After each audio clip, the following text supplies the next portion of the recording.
batata bamama bandeko bambote na bino nyonso to place bozali baspectateur na biso balandaka biso tosi bino bambote ebele parce que lelo toye lisusu mokolo ya samedi ndenge toyokanaka toye kolobela makambo kaka ya mboka na biso.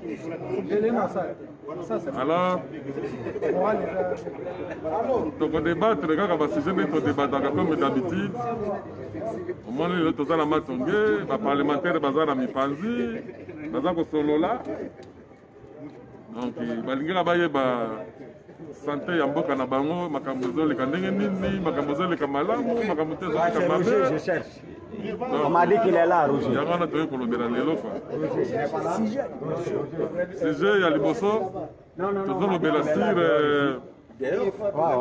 Likambo, il y a vote dans le Parlement pour voter président de la République. Nous avons FCC, une proposition à Bango, proposition à Bango pour Baba a voté président de la République dans le Parlement. Donc, on est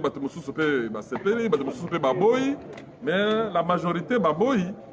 La majorité maintenant baboyi makasi bandi koyoka il kamboana pour tout ata mukete. Donc voilà quoi. Donc il y a on est tolobela lelo na makambo suspect tolobela ezali tolobela.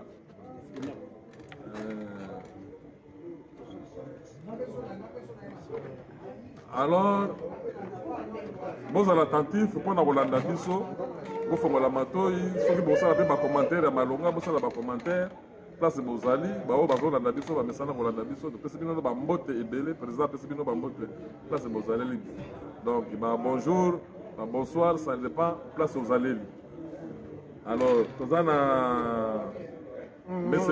tu as nos masques parce que le président, voilà, le président, tozana meseweti awa akoko kolimbola biso pe moi muke on se présenter dans nos débats spectateurs na yo. Merci beaucoup ça parlement Oyabiso parlement Matonge Bruxelles c'est Babi de Schengen ndenge na yebisa kabino tozana président na biso wa Kumpala Wakumpala eza mutu moko ya pamba pete azalaki joueur ya Chinkuku paye ba Chinkuku ya mikolo oyo oya Chinkuku ya tumbapusa utani wapi na Chinkuku Chipepele Zamat na Chinkuku bomoni Zamat bomoni biso Chibangu Zamat akasaboye bitu mwana naye Chibanda Delphin Chibanda beta na sodigraphe azana Kishasa c'est mon petit frère Delphin Chibanda azana Kishasa bato oyo bayebi équipe à sodigraphe bayebi donc bazaki ba joueur bi balé bazako pointer na Gérite Ndolo na Chibanda bazako pointer na sodigraphe. Donc Wakumpala omoni azana makila ya star yango yende aza président na biso na ndenge lobi makambo oyo ya changement ya tour moko makambo nyonso bakongole toyokaka te biso tosalaki film ya ba élection mpo na ngai personnellement même voix oyo FCC alingi kosala yango na temps normal soki balandi enquête ya les amis de Wechi, moi personnellement je ne trouve pas d'inconvénient. Guy Cyprien Wechi, je ne trouve pas d'inconvénient. Au contraire, et au côté Samaï batu ya FCC. Bango idéologie na bango, et ça idéologie va voter président na deuxième tour pour ba tricher. Idéologie na bango et ça va nommer ba député comme ça va vous aller la majorité dans le parlement majorité wana et voter président Oyabango. Ah la carte donc ils sont dans la bien qui expliquer donc bango baza na calcul na bango ya bayebi que non bango nde baza majorité dans le parlement et que et na ba élection ba ko tricher pour na bango baza na parlement ba tonda na parlement pour na ba voter oyo bango ba lingi ba plan moko caché quoi. Là, ils ont caché, balobi nini, netingo eka sanji alobi, il faut tout d'abord ça les vote il y a des parlementaires. Ceux qui vont voter les parlementaires ne vont pas voter président. Donc ceux qui par exemple IDPS sur 200 sur 500 IDPS a 160 députés. IDPS a voté député, a voté président, candidat naïe. À moins que basomba ba député à IDPS. Donc bazo miser dans la stratégie wana. Ba ni seni na maboko na bango. So IDPS qui bazo na 160. Non 260. 260 bango voter président na bango. Et bango bato ya la muka sikoyo bango bazo. Non, c'est-à-dire la muka bango bazo na opposition. Non, c'est-à-dire tous à 500 députés. 500 députés l'ensemble. L'ensemble tous à 500 députés. Ceux qui va 500 députés balingi ko voter président, il faut 251 députés. Ceux qui 251 députés et voté Wakumpala, oui, ils ont des élections. Maintenant, ceux qui leur élection n'a séni, triché, dans le Parlement, tous à 260 députés. Donc, candidat n'a pas semblé à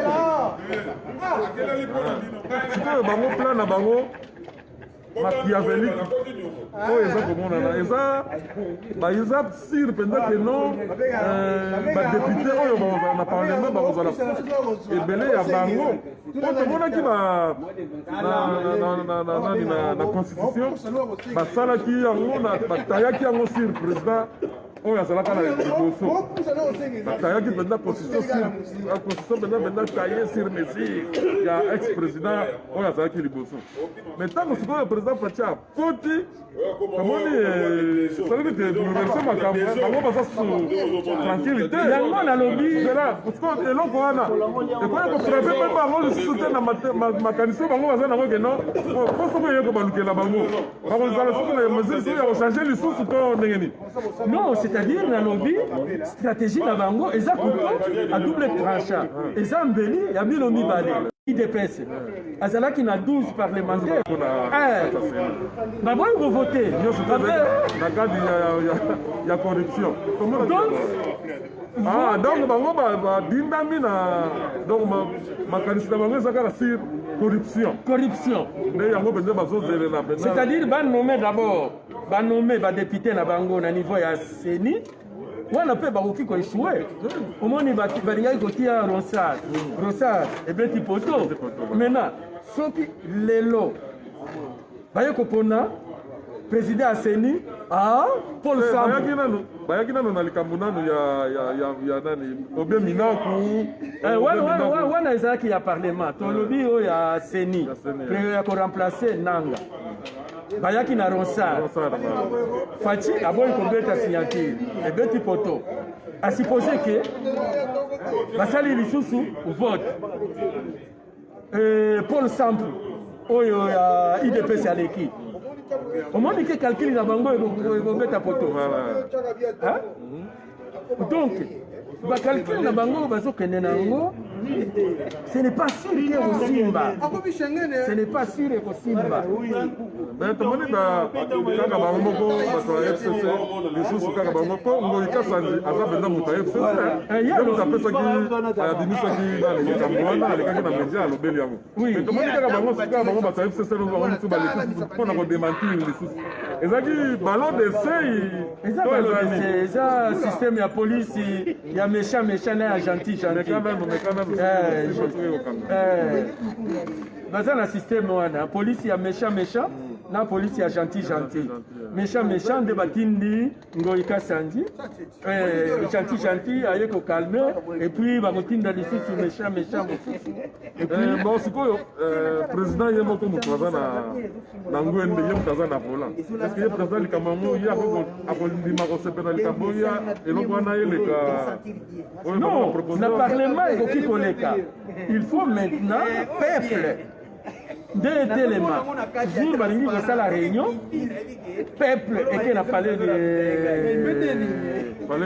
palais du peuple ake na palais du peuple comme ba policier na armée eza na maboko ya ministre ya intérieur basali mwa passage ya ouverture bapesi bango bake kotrouble elere bakotrouble président akozwa prétexte dissolution ya assemblée.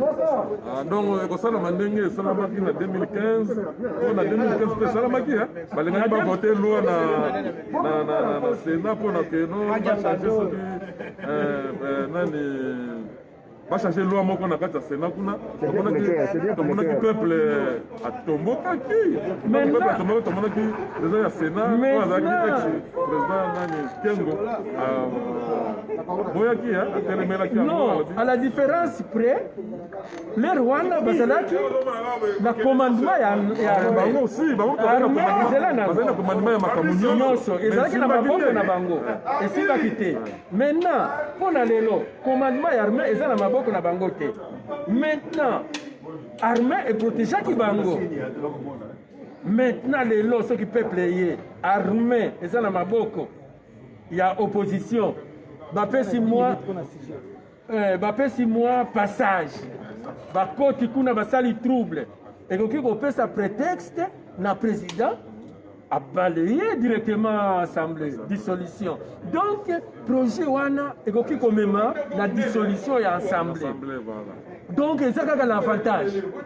Et puis nga nazobanga yango te bato ya kocontrôle baélection eza batémoin. Il faut kotinda batémoin na babiro de vote nyonso mpo tozwa bapv.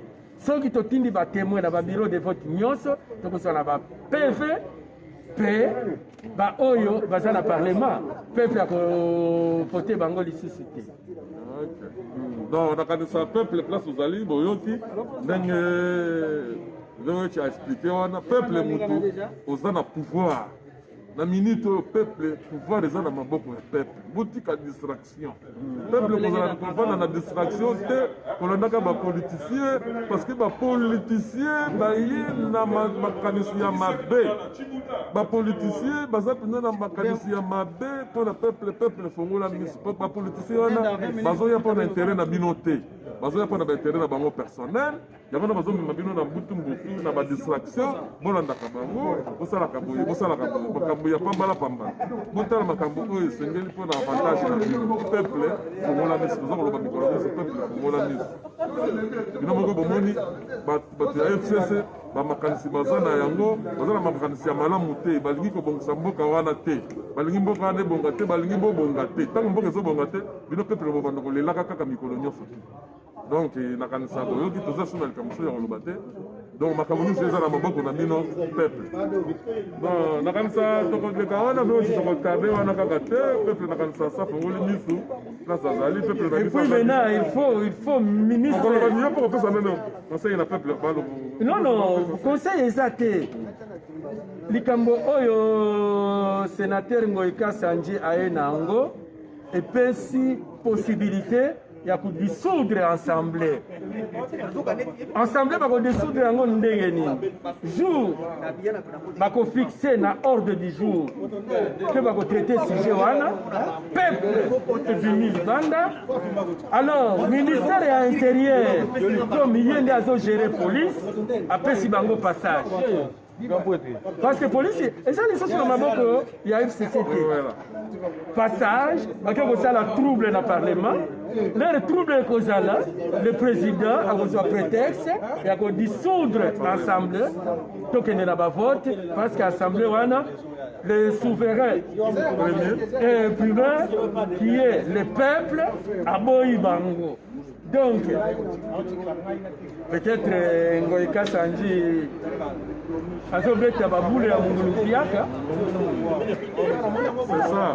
Voilà, donc vraiment tu déjà expliqué le camion sur ndenge ezaleli na sa peuple fongola miso place bozali bolala te bofongola miso donc makambo eza na maboko na bino peuple.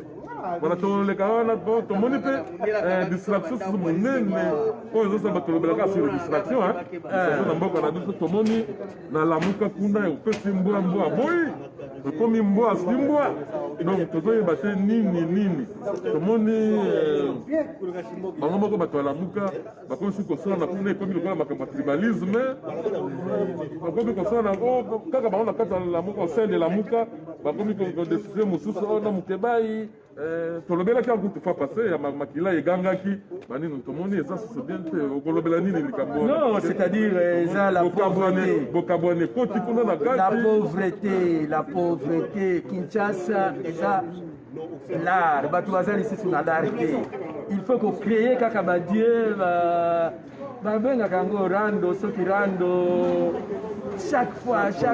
chaque rubrique nde balobaka il faut chaque fois kocréer rubrique mpona kodistraire population et puis mutu moko acréer rubrique abendi mbongo c'est la pauvreté. Mais est-ce que pauvreté, est-ce que politique kama ça politique baye na mentalité makanisi ya mabe na mboka mpona kodistraire peuple tokomona kaka bango moko batala moko mutu baza na opposition bakomi koswana kaka bango na bango na télévision liboso ya bato sikoyo exemple nini bango bakopesa mpenza eza exemple te c'est-à-dire peuple mais oui po tozomona makambo éducation eza makambo eza makambo moko bien te makambo ya eza kuna eza baolobala eza likambo ya tribalisme ezomona pena tribalisme bakoma kritikane bino na bino c'est-à-dire peuple oyo aza na eloka koloba te et puis tomonaki na bilili tomoni mokolo balabaki keno bakonvoke Fayulu na parquet Fayulu mpe akendaki na parquet te mais tomoni peuple na kati ya fada house ya na hotel ye place ye Fayulu azali bato bazona batokoboma baluba tokoboma baluba bosela bakomona tokoboma baluba yo moni eloko wana ndenge nini bozela nano toza na matonge bazoleka ndenge ezali bika bandibu mituna bango mpe donc boyeba kaka bandibu oya batu te tozali awa na parlement ya matonge bozomona ndenge ezali tozala kati na matonge ekotikala kaka matonge tozali awa bomesana na ambiance yango kala mingi te tokosomba studio ekoya oui olobi nini nalobi bon tomoni batu na kati ya Kinshasa en pleine capitale la ville tika yango en pleine capitale non tika batu baza koloba tomoni pe baza koganga biso toza bato ya Fayulu soki bokangi Fayulu tokoboma baluba qu'est-ce qui est à voir likambo ya baluba place wana keno Fayulu ake na parquet bato babamba baluba qu'est-ce qui est à voir baluba basali nini le problème c'est-à-dire le politicien ole labuka babunda na kashi to babunda na FCC ekomi na kati ya lamuka bango na bango baza kobunda oyo aza moluba omoni oyo député mosusu aye koleka oyo ake kolomela supu ya matamba ekomi benjire. Je crois que les politiciens vont utiliser fibre et tribalisme parce que Baza n'a rien à proposer au peuple. Mais dans un premier temps, le tribalisme est au Simba. Mais après, ils ont Simba. Tellement tout ça mélangé, moi, il y a Simba et Zate. Les politiciens, Botika et Lokoana. Moutouna Internet, ceux qui ont un tribalisme, vont répondre. Ils ont Simba. Dans un premier temps, ils ont Simba. Ils ont Simba. Ça n'a rien à voir. Mais tout le monde, malgré que l'on ait les kaki, na kati ya hôtel, il y a failli parce qu'il y a président, Abibenga président Eli, alobi aza président Eli ninga tolobaka président Eli. Bon, batu na ye ose ya nani na ye baza koloba wana. Tomoni ti lelo ata tweet moko te ya koloba ke na pekisa batu wana balobi asali ata signe moko te même Jean-Pierre Bemba, même Moïse Katumbi, basali ata signe moko te pona ko pekisa makambo ya babe. Et ça di bango succès. Et ça di bango succès, ba komi ko profiter na qu'est-ce que je peux dire? Na manque à civisme, il y a peuple congolais, comme il faut profiter. C'est toujours les intellectuels qui manipulent ces peuples. Yango bazo boma bakelasi, bazo tikabana, bazo tangate, yango baza contre même enseignement gratuit. po bana bazwa mayele te batiki bato na banzala comme ça bakobanda komanipuler bango mpo na intérêt na bango. Donc c'est à nous de faire un effort pour éduquer la population. Na internet ce que moni mutoye na tribalisme bo répondre été bo jouer na jeu wana te des conseils ngai na kopesa. Voilà. Donc comment ça peuple bon on balanda mais ye vailu pour après ça makambo ya mabe avant de naenye. Donc au moins makambo mususu ya tribalisme et banda kaka muke biso tozomona wana politique mais ekokende ko barder dans le cambo moko muke. Tout le monde a exemple les ebele. L'histoire nous enseigne, vous devez savoir que l'histoire nous enseigne, l'histoire doit nous enseigner parce que tout le monde même na Rwanda exemple les kaka pene na biso wana na Rwanda tout le monde bitumba ya lelo na ya batuti na bahutu. Ça a commencé comme des blagues. Et quand vous allez là, comme si on a battu le maï, na pop, le temps la maï, ils ont un bon caté, battu le maï. Alors, du coup, pas. Oh, yo ça mouluba, au moins des binômes. Oh, bah, bandeko, oh, bah, bah, tu m'as commis pour bon. Mais il y a que mukolo bitumbe et bandaka, et yabana, mais mukolo soukaka, et yabana caté. Si. On a que nous parcourir danger au col vanille de Cambouana. Et ça danger, vous avez le caméra. Et ça danger, nous allons parcourir. Ça peut commencer. Au moins, ça peut commencer même une émission. Voilà. Yo eti longwa kuna ba babeti yo. Ma petit na ba babeti. Mutu akufi. Ekei. Na biso mena biso kuna na manyema balobi te. Babobi te kona biso na poto. Bate manyema babobi baluba. Baluba ya kananga babobi bate manyema. Ekei hein. Il faut éviter Babiloko Wana. Il faut éviter. Na président. Il faut que vous soyez Fimbo.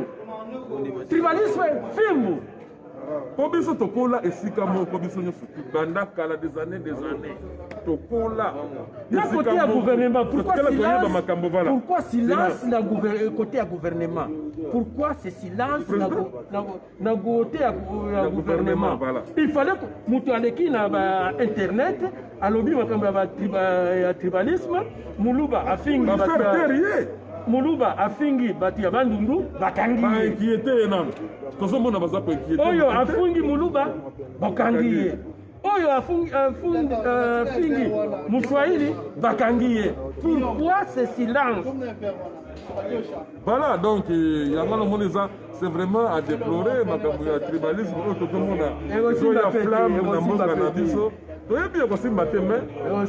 sait jamais, on sait jamais, même dans le pays, dans le Rwanda, on a vécu. Avantage na biso, ezali to bandi kolobela yango. Na Rwanda babandi kolobela yango, et po bazali préparer te esimbi. Mais biso awa, to bandi koteya. To bandi ko interpeller gouvernement. To bandi ko interpeller Fayulu. To bandi ko interpeller ba politicien na biso. Soki bazana eloka ko proposer na peuple te, to boy bo proposer biso tribalisme. To ça nango besoin te.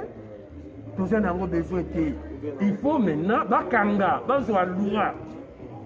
Pe ko kanga mutu te, ba beta fimbu. Bati loi, oye na makambo ya tribalisme ba beti yo 20 chicotes. Et là. Bakanga mutu te, ba beta batu fimbu. Voilà. Aspect. Où il y a un tribalisme, aux gens politiciens, film. Aux gens militaires, film. Et aussi là, 20. Et puis, moi, pantalon, qui ici, au Tigali, na sous-vêtement, niati au 20. Et aussi là. Voilà, bon, tout le monde qui a un temps, il y a maréchal, tout le monde a dit, on a des peuples à audace, il y a Goya pour les cafés, il y a des moquettes pour le président Félix Aza éternel na pouvoir. Aza éternalité na pouvoir. Il doit passer. Donc il va passer, il est aujourd'hui président, il va passer parce que tout le monde, Mobutu, à ça la 32 ans, Mobutu, c'est pour pouvoir nous en savoir, mais atikala se côté ozuta alekaka Santa, akokisaka même 50 ans, yazala ba 100 ans, akokisaka 50 ans. Pareil avec Félix, tout le monde, Kabila le père est envoyé peu. Mais alekaki, malgré Baboma qui est peu avant, ce n'est pas encouragé, mais alekaki. Mais Kabila, Zalaki Raïs, ici. Pour le Kabila, ayaki peu l'esprit à Tingama Libela. Atoki ko Tingama Libela. Pareil, on a fait ça avant la libération. Pour les gens qui ont fait l'élection. Même Mugabe. Voilà. Pour les gens qui ont fait l'élection, en bonne et due forme, mais comme ça, ma campagne. Et puis aussi, bah, témoin, de contrôler l'élection. Ma campagne, les gars, c'est tout à fait. Mais, bango, il y a un esprit, il y a tribalisme, ma politicien, il y a un esprit, il y a tribalisme, il y a ma peu, et puis ma campagne, place, bango, ma sali, bango, ma sali, et l'autre, mon côté. Vraiment, on a dirigé dans M. Fayoulou. Place azali mais c'est Fayoulou na musique bino boza ba politicien ya minene ya mboka wana boka nsate que non bino boza na monopole ya koyebisa peuple wana pour na peuple a exterminer peuple mosusu non boza na monopole wana te détrompez-vous, vous avez pas ce monopole de dire aux autres d'exterminer les autres peuples, non, des autres tribus. D'autres tribus, d'autres tribus différents. Nous avons une mentalité qui a exterminé tribu Moussous. Que la tribu wana na mboka wana non vous en voilà donc des régions ça y est ça des régions il faut que bamingi pour nous là besoin sepela besoin ça l'ambiance bovandi besoin mais la bani no yena poto zongi tant flamme européenne okozanga ndenge ya kozonga na mboka wana ofana na mboka wana mon président lelo bato oyo bakanisaki bautu na batuti utu bakanisaki baza ebele mpona bakestermine peuple bokanisa te lokola peuple luba avandi na ye peuple luba félix aye mpona peuple luba te peuple aye mpona bato nyonso félix apesaka peuple luba nyonso to na biloko te bapeuple luba baza kosouffrir baluba baza kosouffrir makasi nalobi na to moko élevé parce que trop c'est trop na to moko élevé trop c'est trop monsieur il faut faire attention avec le peuple congolais Mobutu atikaki kosala biloko wana te le maréchal n'a pas fait ça donc vous aussi vous ne devez pas faire ça faites gaffe monsieur Fayoulou et Mouzito Pourquoi vous avez bino besoin d'un monopole, vous exterminer peuple et louba. Non, vous n'avez pas ce monopole. Hein. Faites attention, monsieur. Et puis là où vous êtes, vous êtes silence, vous ne faites pas signe. Non, c'est pas normal, monsieur. C'est pas normal. Tolingi tribalisme na mboka na te. Bongo siko pouvoir na ngomni mozo lukaya pona osala tribalisme na mboka. Yo ko na tribalisme na bandu ndune osala ngo république. Non, monsieur, vous savez biloko wana. Même na bandundu, même bandundu. Asala kinini na bandundu. Même bango bata bandundu baza pour te biloko wana. Est-ce que na bandundu basala kinini? Bon, même makambo ya musique boyaki na ngote bozaki omoni bino ba voter bino na cadre na ba musique, ninga baza oyemba bino ba wera jibe. Non, politique za wera jibe.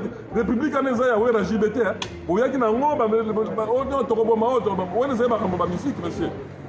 En tout cas, fais gaffe. Oh, mukolo moto pelanga lelo bozo sepela mukolo moto pela mpona obomango boyi mukolo okufa te république na za munene tala lelo Rwanda nde ya ko kotela biso pona ba distraction wana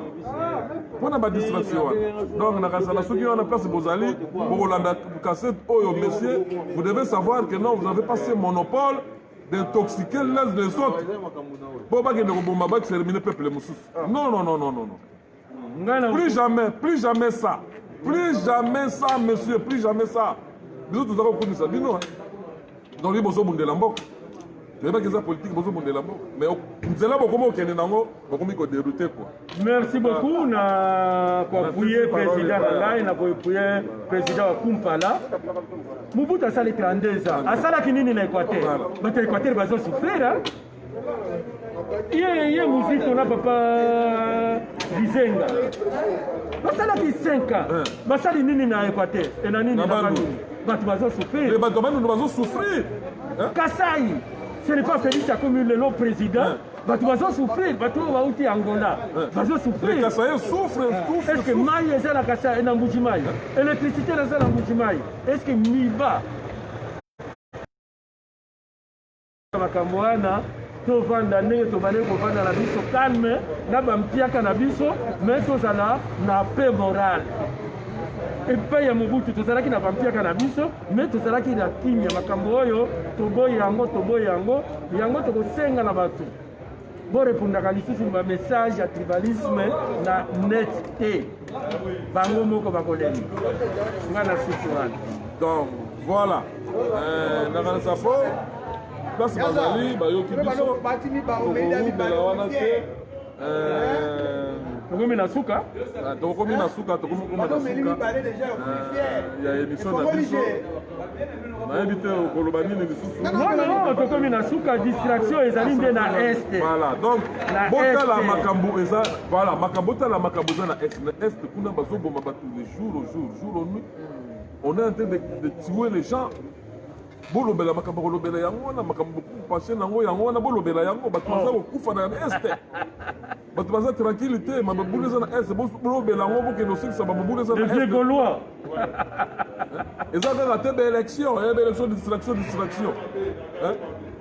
il faut bolobela makambo wana ya peuple oyo aza kosofrir na este kuna bamaladi eza kuna bazoboma bana kuna bolobela yango boza kolobela yango te mpo nini bozolobela yango te donc bolingi bopesa monguna espace nzela mpo akota bakolonizaka deja biso deja banyangala kata bakotaka na mboka banyangala kata bakota na mboka mpona bakolonize biso alors bino bozolingaka kosusu kopesa espace na banyangala kata c'est pas normal donc balingi kolobela makambo ya na este kuna tomoni baémission ebele ezosalama non chef coutumier moko ya este abimi ya utu congolais alobi makambo oyo papa ngwanda alobaka eza yango te ye aza chef coutumier ya utu aza bantu aza congolais nde makambo bakoki koloba yango wana aye koconfirme makambo oyo tobandaki koloba awa na parlement na yo nkombo na ye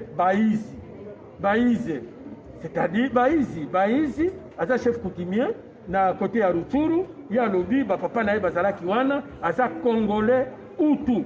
Même papa na ye a participé à la table ronde. Lelo bozoloba Rwanda lobi ngai nazonga na Rwanda. Na bozonga na Rwanda denge nini? Papa na ngai a participé à la table ronde. Tata na a participé à la table ronde. Est-ce que a participé à la table ronde dans cadre ya ba Rwanda pour ya Non, ya alobi na to bane kolobawa. Ya aza Hutu ya côté ya Congo, lokola Mukongo ya côté ya Congo et non pas ya côté ya Angola. Est-ce que na Congo ba Hutu bala? Bazalaka. Ba Hutu na Congo bala? Bazalaka. Expliquez-moi ça na ba Hutu na Congo ba Hutu. Bazalaka. Ba Hutu li wapi? Nande problème wana il faut nde ba sujet à traiter. Nde ba sujet à traiter na ba historien.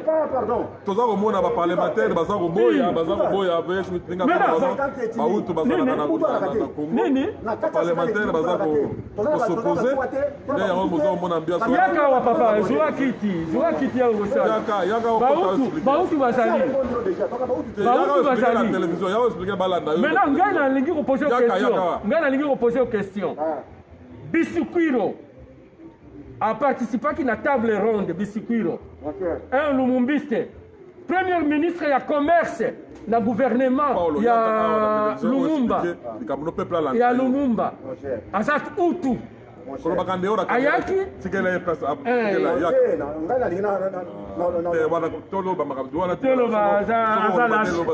omoni aza lâche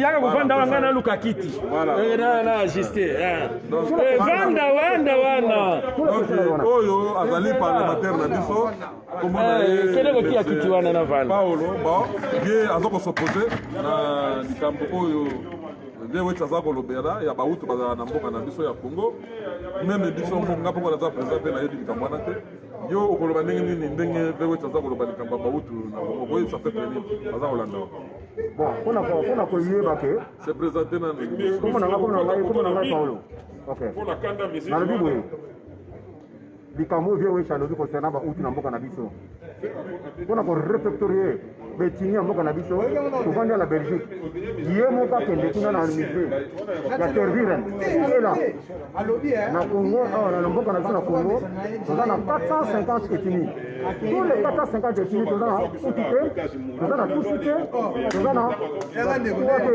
lekolo nyonso ti wana eza na ngambo kuna okuta bango na Uganda na Rwanda na Burundi nyonso tu bato oyo nyonso tu bazala balele bakomi oyo bauti congolais bazozwa nationalité congolaise na makasi parce que ce sont les belligérants oyo bautaki na Sun City baimpose biso na makasi po tosinye bakoo basala sikoyo constitution ya lelo evandi wana mpona intérêt na bango soki otali mingi la plupart wana bato wana bayaka mingi bato babenga bango na mboka na biso ce sont des belges bayaka kosala na mboka na biso kosala bilanga mpo bazonga na mboka na bango lelo bamosusu babima lelo bacréa etini moko boye babenga bango bana mulenge il n'y a jamais eu l'ethnie bana mulenge il n'y a jamais eu ça même otobenga banani baka minembwe ezalaka te minembwe eza mboka ya Congo tout cela se fait dans la manipulation lokuta na bango babenga bango ebwenge bakokosa biso te maintenant Mwami Ndeze aza nani Mwami Ndeze ya Rutshuru azali mutu aza mutu ya Rwanda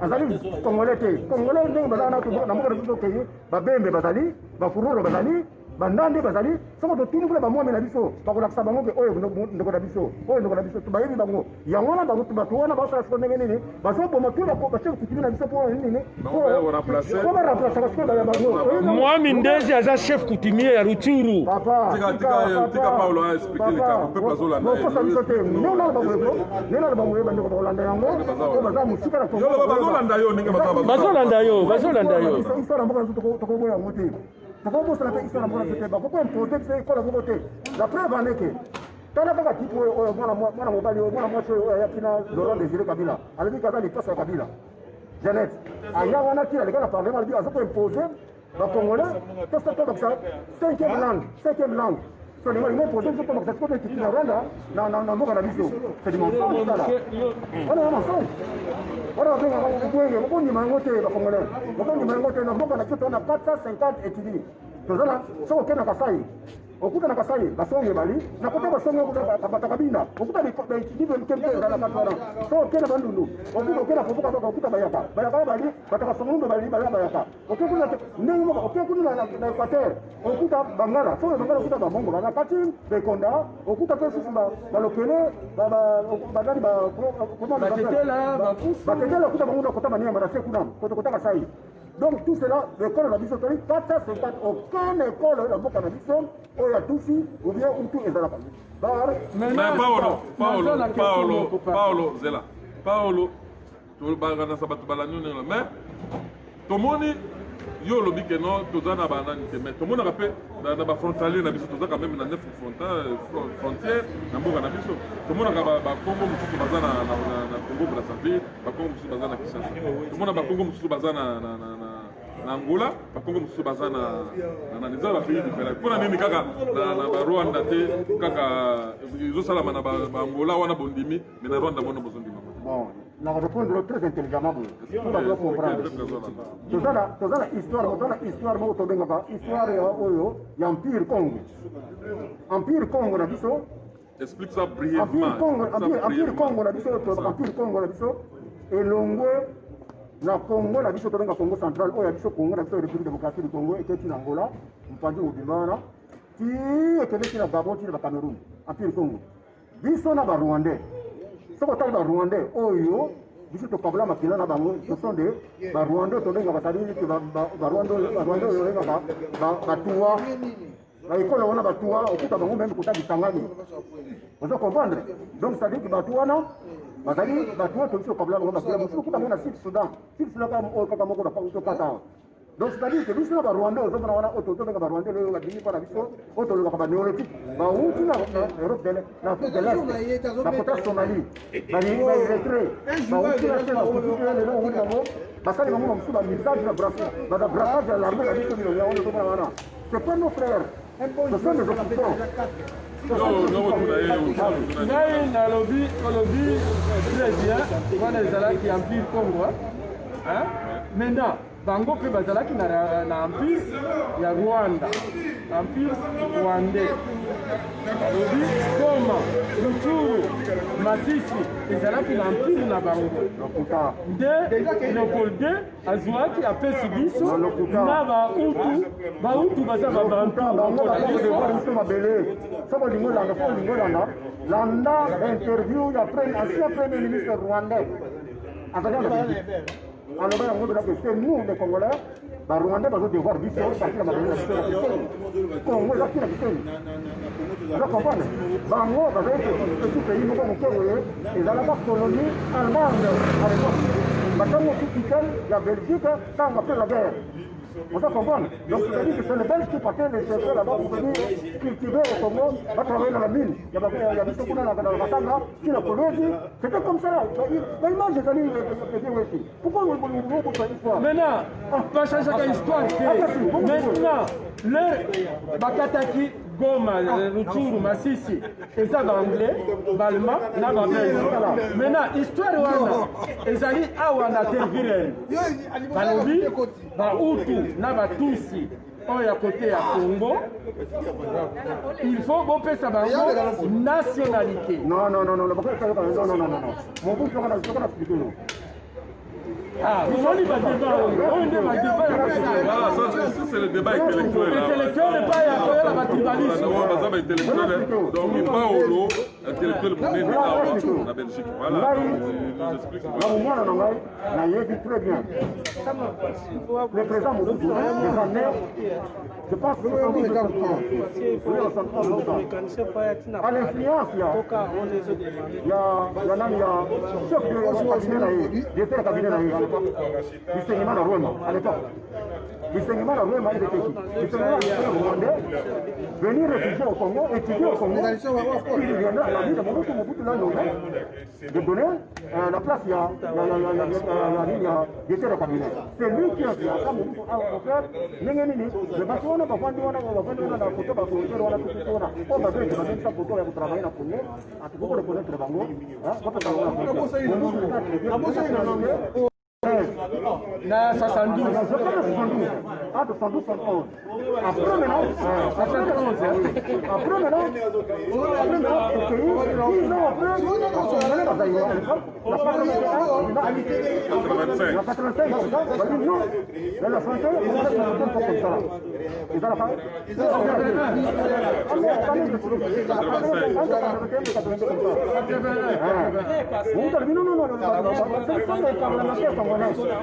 y compris même je serais dans mon coyo. Non.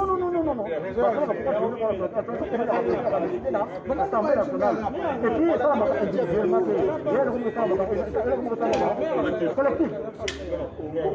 Vous comprenez que non, on reconnaître et puis non. Donc,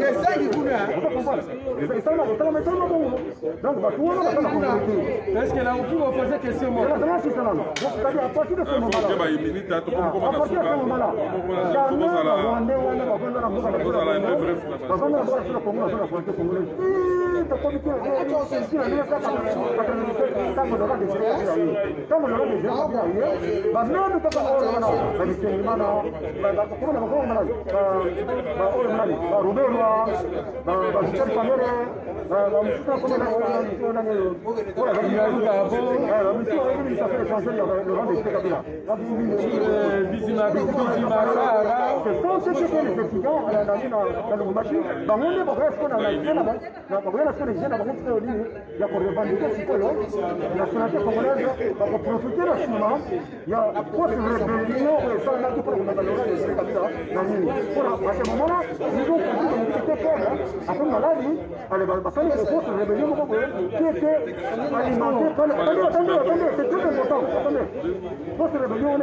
les Américains.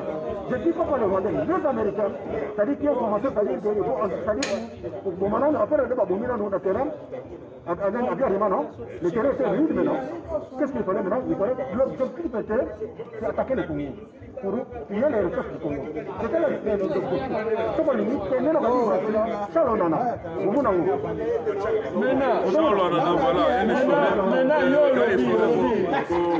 On salue là où il est. C'est un grand monsieur, Charles Onana.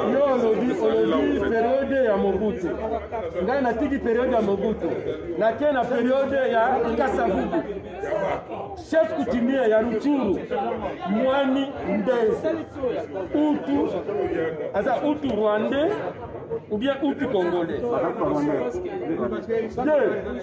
Mwani Ndezi. Na ye lisusu na période ya Kasavubu. Na table ronde ya Belgique. Bisukiro ayaki awa Hutu Congolais na table ronde. Premier ministre ya commerce zela nano. Premier ministre ya commerce na biso Bisukiro aza Hutu. Na legira attention à ton sujet de royal dans notre situation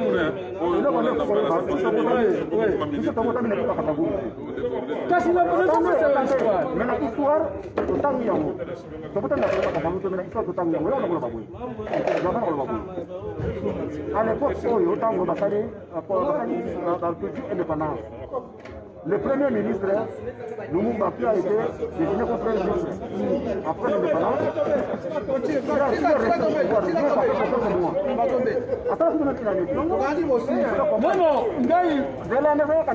Lumumba, premier ministre.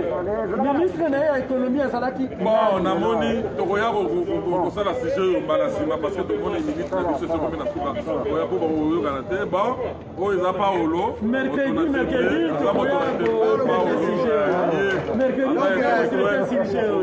là c'était Paolo Montanatembe. Intellectuel congolais, parlementaire, oui, donc il y a talaka beaucoup mingi quoi. Peuple. Pona ndimayo po yake na tanga babini. Bon, c'est-à-dire sujet oyo akozala mercredi Paolo intellectuel akena na ko consulter ba livre parce que ya tangaka. Akei alobi awa topesi ye nano 3 jours à côté bibliothèque à consulter pour reprendre le sujet oyo. Est-ce que Hutu Congolais, tous Congolais, Azalaka ou bien Azalaka? Voilà, donc bandeko bokanga sujet wana bokoyo tokomi na suka po tokomi na suka nga na lobi lisusu te na lobi te c'est terminé. C'est terminé, voilà bon na boka batu na ngai tokomi na suka na boka batu na ngai bon Makisson le grand judoka ça zali no bosani ete baza batu basimbaka biso donc voilà Carlos Mikobi et mwana matonge Carlos Mikobi Facho Idolo tobengi président na biso Watanabe Motonatembe président Watanabe héritier Watanabe Motonatembe bana baza kolela place ozali Motonatembe président Watanabe héritier Watanabe donc joli Matezolo Tornado le grand Bilamba Tornado Motabilamba donc bana Liège surtout place bazali bana Liège to pesi bino bambota ebele Michel Tidibi et Laura petit na biso Laura on boyebi ba entrepreneur na biso zala na bango Laura ça zali ba ba aussi ma biso donc to clôturer na oyo penda partout soda ya poto le pasteur partout soda moi na poto ya tongo partout soda le grand pasteur o tozali assemblée la biso place tozali bon na sa tokomi na suka tokutani mokolo ya mercredi voilà donc tokomonana tokodebattre kaka basujet na biso oyo todesana kodebate tokomi na suka check